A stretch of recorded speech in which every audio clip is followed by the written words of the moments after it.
Real quick, of course, we are narrowing it down, but we are getting close. Still an opportunity if you want to join us for the fitness challenge.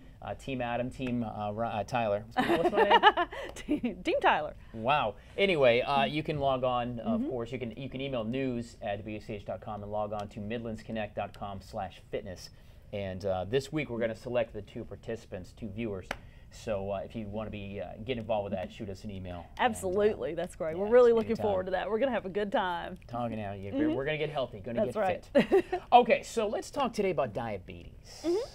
Well, I was doing a research for an article. November is National Diabetes Month, and of course, we do articles for publications and things, in advance. And found some very interesting information.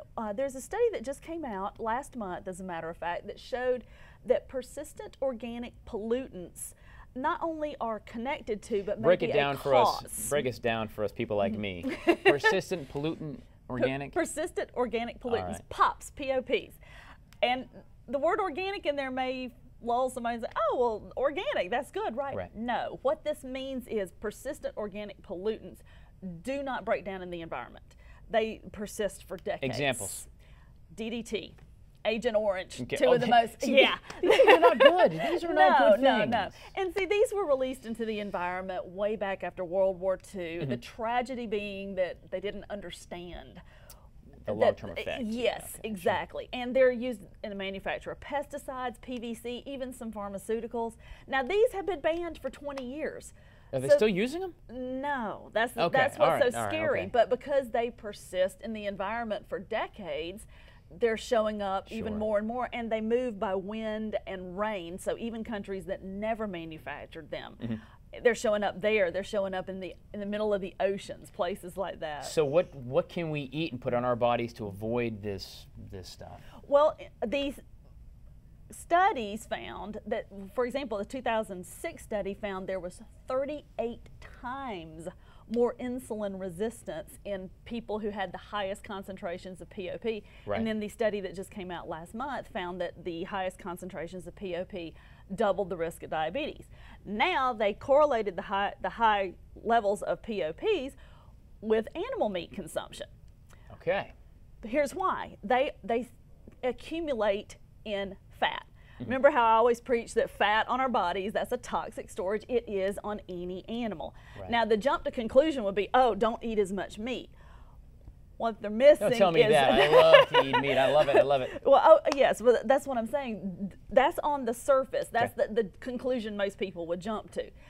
What is the reality is that most conventional meat that you see everywhere that's not grass-fed, pasture-raised, is fed genetically modified crops that have been just farmed over and over and over in fields that many years ago they were using these pesticides. So these animals, they're eating their non-natural diet, and they have much more fat in the meat of a different type. If you see a breakdown. So we're putting their fat into our bodies, which is joining our fat. But for example, grass-fed beef has about half as much fat as conventionally raised beef, and those fats are omega-3, which is good for us, and CLA, which is conjugated linoleic acid, which actually helps burn body fat. That's why everybody's confused about health. Words are too CLA is something you can find that all in any health food store. Actually, it's a fat burner. It's a known fat burner. It also acts as an antioxidant in the body. It's very protective.